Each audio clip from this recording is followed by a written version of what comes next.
کچھ غلطیاں ہم کرنا نہیں چاہتے پر ہم سے ہو جاتی ہیں، کچھ دل ہم توڑنا نہیں چاہتے پر وہ ٹوٹ جاتے ہیں، ہماری مجبوری ہوتی ہے ٹوٹ جاتے ہیں۔ رات کو اس کی بارگاہ میں ہاتھ باندھ کے کشکول طلب دراز کر کے خوب استغفار پڑھنا چاہیے کہ مالک بندے ہیں نا، کیا کریں، نفس کا ساتھ ہے، دنیا کا ساتھ ہے، خواہشات نفسانیہ، مالک معاف کر دے۔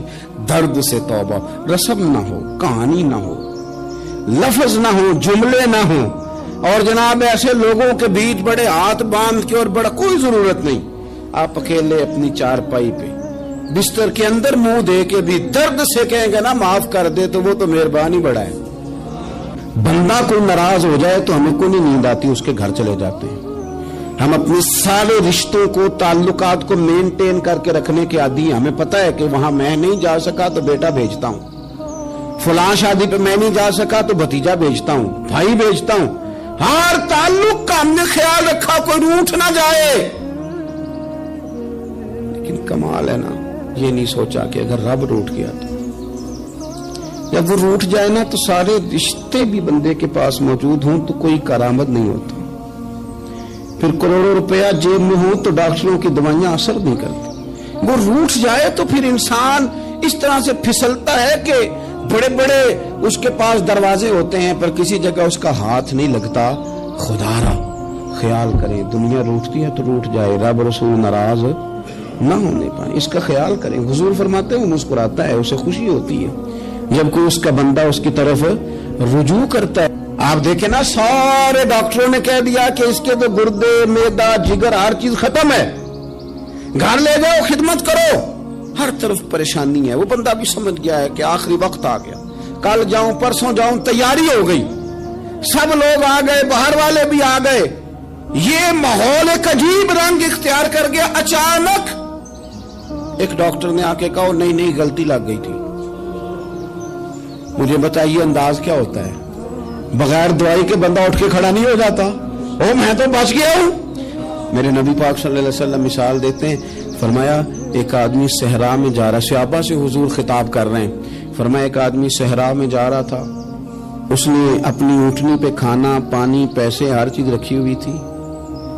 صحرا تھا بہت بڑا، درمیان صحرا کے گیا تو تھوڑا سا سستانے کے لیے، آرام کرنے کے لیے اونٹنی سے نیچے اترا۔ اب اس نے اونٹنی کی لگام، اونٹنی کی نکیل اپنے سرہانے کے نیچے رکھی، ہاتھ کے ساتھ پکڑی اور سو گیا۔ تھوڑی ہی دیر کے بعد جب اس کی آنکھ کھلی تو دیکھا اونٹنی غائب ہے۔ صحرا میں وہ پیدل نہ آگے جا سکتا ہے، نہ پیچھے جا سکتا ہے، نہ دائیں نہ بائیں، کھانے کو روٹی نہیں، پینے کو پانی کا قطرہ نہیں، تھوڑا ادھر بھاگا ادھر بھاگا، تھک گیا۔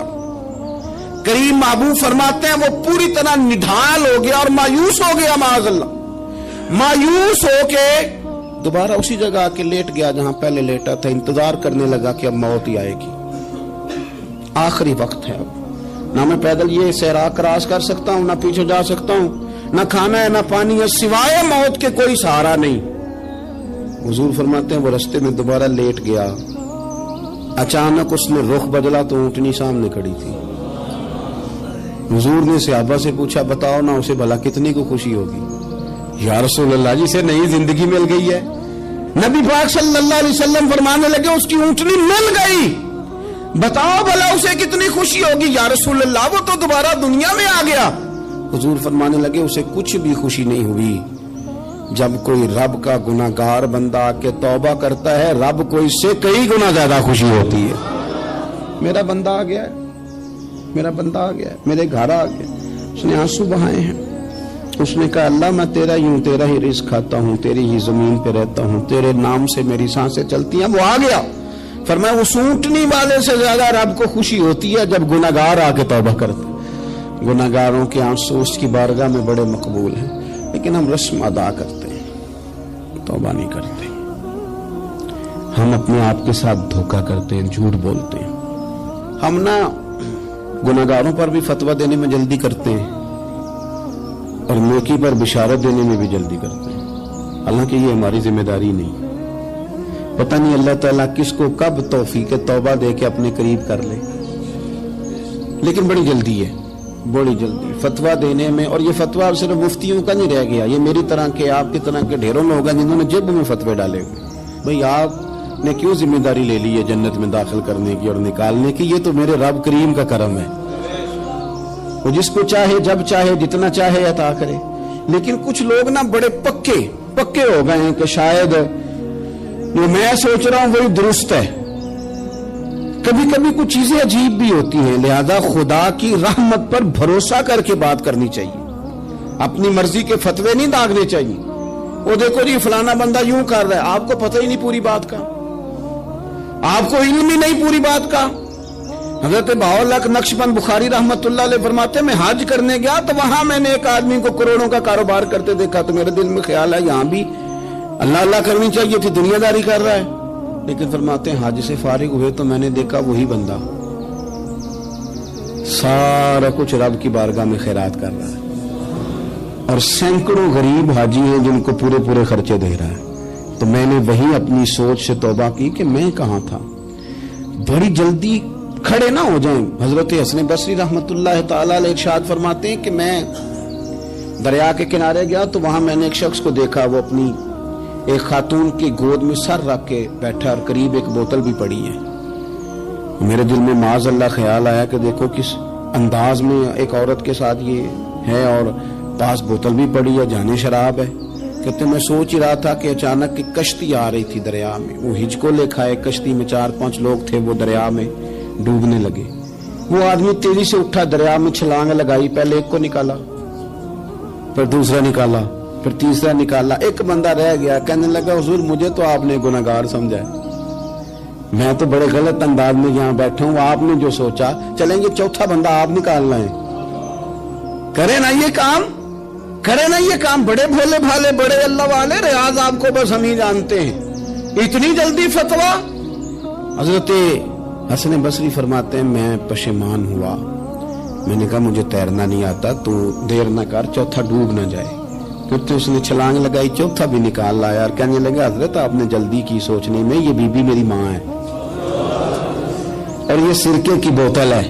ہم ماں بیٹے کا یہ مشغلہ ہے کہ یہ وہ جگہ ہے جہاں آ کے لوگ مسافر اترتے ہیں, اور یہاں سے کسی کا گھر 100 میل ہے, کسی کا 200 میل ہے. ہم صبح سرکہ کھجوریں روٹیاں لے کے یہاں آتے ہیں, مسافروں کی نوکری کرتے ہیں, کوئی پریشان ہو تو مدد کرتے ہیں. حضرت خواجہ حسن بصری فرماتے ہیں میں نے معافی مانگی, ان سے بھی مانگی, رب سے بھی مانگی. انہوں نے مانگ لی نا, بزرگ تھے, پر ہم کو نہیں تیار مانگنے کو. ہم ہر وقت بدگمانیاں, وہ فلانے جرم کرتا تھا, میں اسے اب کیسے نیک مان لوں. بھئی اب وہ نمازی ہے, خدا کے گھر آتا جاتا ہے, اب اللہ کی بارگاہ میں حاضر ہوتا ہے. جب رب نے معاف کر دیا تو بھی سوچ بدل جا. سنیں حضور کیا فرماتے ہیں. نبی پاک صاحب العلاق صلی اللہ تعالی علیہ وسلم فرماتے ہیں, مسند امام احمد بن حنبل دیکھیے, فرمایا رب اس وقت بڑا ہی مسکرائے گا جب قاتل بھی جنت میں جائے گا, مقتول بھی جنت میں جائے گا. یا رسول اللہ مقتول تو گیا, یہ قاتل کیسے چلا گیا؟ حضور فرماتے ہیں جائے گا, اور رب مسکرائے گا جو اس کی شان کے لائق ہے. یا رسول اللہ کس طرح؟ تو نبی پاک صلی اللہ علیہ وسلم فرمانے لگے اس نے ایک مومن کو قتل کیا تھا, وہ شہید ہو کے جنت میں چلا گیا. اب اللہ نے بعد میں اسے توبہ کی توفیق دے دی. پہلے اس نے کلمہ پڑھا, پھر یہ میدان میں اترا, کافروں سے لڑا, یہ شہید ہوا, رب نے اسے بھی جنت دے دی. قاتل بھی جنت میں, مقتول بھی جنت میں. اور بات اتنی انوکھی ہے کہ رب دیکھ کے مسکرا رہا ہے جو اس کی شان کے لائق ہے. ہم جلدی میں ہیں, ہم انتظار نہیں کر رہے کہ شاید توبہ کر جائے, ہم انتظار نہیں کر رہے. لیکن میرے عزیز اتنی جلدی نہ کرے. سوچوں کا صاف ہونا, ذہنوں کا پاک ہونا, اور لوگوں کے بارے میں گمان کا اچھا ہونا. آپ کسی نفسیات کے ڈاکٹر کے پاس چلے جائیں, اسے کہیں ٹینشن بڑی ہے, میں ان کے مضامین پڑھتا رہتا ہوں, وہ سب سے پہلا سبق آپ کو یہ پڑھائیں گے کہ اچھا سوچا کریں. اچھا سوچنے سے بندہ تندرست رہتا ہے. کس سے بندہ تندرست رہتا ہے؟ ہاں جی واقعی. یعنی اس والے پڑوسی کے بارے میں بھی اچھا سوچنا ہے گھر میں, اس والے کے بارے میں بھی, چھوٹے بھائی کے بارے میں بھی اچھا سوچنا ہے, اور بڑے کے بارے میں بھی اچھا ہی سوچنا ہے. یعنی اپنی برادری قبیلے کے بارے میں بھی اچھا سوچیں, جو قبیلے کا نہیں اس کے بارے میں بھی چلیں تھوڑا سا اچھا سوچ لیں. اپنے بارے میں تو اچھا سوچا ہے بڑا. میں کہتا ہوں کہ ہم اپنی غلطیوں سمیت اپنے آپ سے بڑا پیار کرتے ہیں, اور دوسرے کی ایک غلطی نظر آ جائے تو ہمیں گھینانے لگ جاتی ہے. آپ جلدی نہ کریں, مالک نے موقع دیا ہے بندوں کو, نہ وہ کسی کا رزق چھین رہا ہے نہ سانسیں چھین رہا ہے, وہ اپنی زمین پہ چلنے بھی دے رہا ہے, رہنے بھی دے رہا ہے. تو جب اس نے موقع دیا ہے آپ بھی تھوڑا موقع دیں. اللہ بڑا کریم ہے, دروازے کھولے گا, اس کے بندے اس کی بارگاہ تک پہنچیں گے. بدگمانیاں اور پھر بدگمانیوں کا عروج, اور اس لیول تک جا کے بات کر دینا ہے کہ جہاں سے خوف آئے کہ یار یہ بات نہیں کرنی چاہیے. کچھ لوگوں نے نا پکا ذہن بنا لیا یہ کہنے کا کہ ہاتھ بڑا تنگ ہے. پکا آپ جس وقت پوچھ لیں ان کا ہاتھ اور بڑا ہی زیادہ تنگ ہے. آپ یقین کریں بہن کا جو خامند ہے وہ کہہ رہا ہے جا حصہ لے کے آ, تیرے بھائیوں کی کمائی تو نہیں تیرے ابا کی ہے, لے کے آ. وہ بیچاری اس کی منتیں کر رہی ہے, کہتی ہے اگر جاؤں گی نا تو وہ کہیں گے حصہ لے جا, آج کے بعد ہمارے گھر نہ, میرا دروازہ نہ بند کرو, مہربانی کرو. اور بھائی سے بات کرتی ہے تو کہتا ہے ہاتھ ہی بڑا تنگ ہے, جب ٹھیک ہوگا تو دے دوں گا. نہ کریں یہ ظلم. ہمارے اپنے تڑپتے رہتے ہیں اور ہماری دولتیں اندر پڑی رہتی ہیں. ہمارے اپنی چھوٹی چھوٹی ضروریات کے لیے پریشان ہوتے ہیں, لیکن ہم بڑے بڑے بہانے ہیں ہمارے پاس, کہتے ہیں یہ نکما ہے, یہ نکھٹو ہے, یہ کام نہیں کرتا, اس میں فلانا ہے, بے فلانا ہے, بلے میں نے نہیں ساتھ چلنا. اظہار جب آپ کے اندر پیدا ہوتا ہے نا, اظہار جب کسی کے لیے آپ حساس ہوتے ہیں تو آپ کو بھی سرور حاصل ہوتا ہے. نہ کریں یہ کام کہ آپ کو اللہ نے وسعت دی اور ہر وقت آپ ہاتھ تانگ ہونے کا رونا رو رہے ہیں, ہر وقت آپ یہ کہہ رہے ہیں میں بڑی آزمائش میں ہوں, جب خدا نے آپ پہ نہیں ڈالی. تو اتنے جھوٹ بولنا صرف اس لیے کہ میرے پیسے بچ جائیں, صرف اس لیے کہانی سنانا کہ حالات میرے بڑے خراب ہیں کہ کوئی بندہ میرے سے کوئی تھوڑا بہت قرض نہ مانگ لے. سنو, نبی پاک صلی اللہ علیہ وسلم کے پاس مہمان آ گیا, بخاری مسلم ہے. حضور نے ازواج مطہرات کے گھروں میں پیغام بھیجا, کچھ چیز ہے ضیافت کے لیے؟ یا رسول اللہ کچھ بھی نہیں, یہ دو جہاں کے شاہ ہیں اور پاس کچھ رکھتے نہیں, دو جہاں کی نعمتیں ہیں ان کے خالی ہاتھ میں. یا رسول اللہ کوئی چیز بھی نہیں. حضور نے صحابہ کے مجمع پہ نظر ڈالی, یا رسول اللہ صلی اللہ علیہ وسلم حکم ہو. تو حضور فرمانے لگے تم میں سے کوئی بندہ ہے جو اسے گھر لے جائے روٹی کھلائے. ایک صحابی اٹھے فوراً, حضور میں لے کے جاتا ہوں کھانا کھلاتا ہوں. فرماتے ہیں میرے گھر میں صرف بچوں کا کھانا تھا, یہ نہیں کہ فریزر بھرا ہوا ہے نعمتوں سے, صرف بچوں کا کھانا. یہ نہیں کہ کسی کو دیکھ کے اپنی ہنڈیا پہ برتن دے لیا, صرف بچوں کا کھانا. کہتے ہیں گھر گیا, بیوی سے کہا کیا کیفیت ہے؟ کہنے لگی بچوں کی روٹی ہے. میں نے کہا بچے سلا دے, صبح ناشتہ کر لیں گے. تو کہنے لگی آپ کیا کھائیں گے؟ تو میں نے کہا نہ میں کھاؤں گا نہ تم کھائے گی, مہمان جو نبی پاک کا ہے. کہا اچھا,